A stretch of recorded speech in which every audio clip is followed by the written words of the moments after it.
Hormuz జలసంధి తెరవడానికి Iran ఒప్పుకుంది. అమెరికాని పక్కన పెట్టి ఇరాన్, ఒమన్ కలిపి చర్చలు జరిగినాయి. ఆ చర్చల్ని కువైట్ వీళ్ళందరూ కలిసి ప్రోత్సహించారు. ఆ లెక్క ప్రకారం వన్ వే ట్రాఫిక్ అటు పక్కనే వెళ్ళటం, ఇటు నుంచి రావడం అన్నటువంటి కాన్సెప్ట్.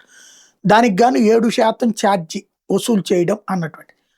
అందుకు ఈ రెండు దేశాలు అంగీకరించినటువంటి వేళ హార్ముజ్ జలసంధి ఓపెన్ చేస్తున్నాం అన్నటువంటిది ఇరాన్ చెప్పుకొస్తుంది.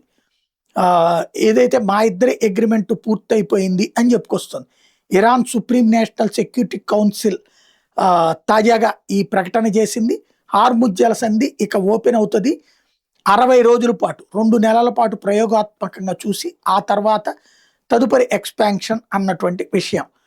అయితే అమెరికా మాత్రం దీన్ని ధృవీకరించట్లేదు. వాళ్ళు ఓపెన్ చేస్తారు సరే, మేము ఓపెన్ చేయాలి కదా అంటుంది. ఇదివరకు కూడా ఇరాన్ హార్ముజ్ జలసంధిని ఫ్రీగా వదిలినప్పుడు అమెరికా దాడులు చేసింది. అమెరికా కూడా ఒప్పుకోవాలి. మరి ఏం జరుగుతుందో చూడాలి.